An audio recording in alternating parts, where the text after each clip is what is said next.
This is the scene where Saturday night one of the Toomers oaks caught fire. Now, there are still a lot of questions about what's going to happen next with this tree. Throughout the day, people came by to get a look at the damage left over from the weekend.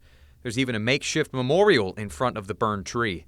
This is a 100-year-old tradition, and just over the last few years we've had two incidents like this, so it may be we have to rethink what we want to do. You know, it's been such a tradition at the school, and for people to kind of ruin that, it's definitely a target on the back of the school and every kind of good moment that the school's had so far this year.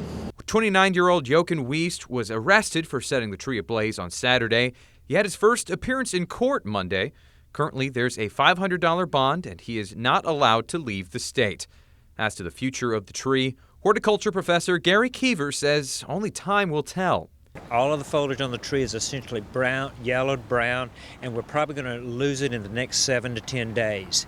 As to whether the tree will survive or not, I think it's really too early to know that. The university is asking fans not to roll the tree for the rest of the season.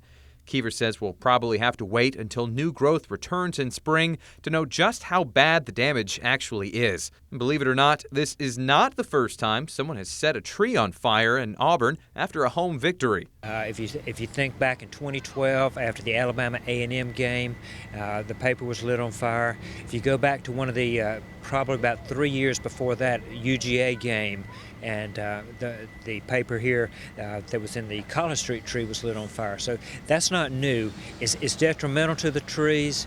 It's not as bad as the poisoning. Depending on what happens with this tree now, Wiest could see an additional felony charge. In Auburn, I'm Josh Ninke, Alabama News Network.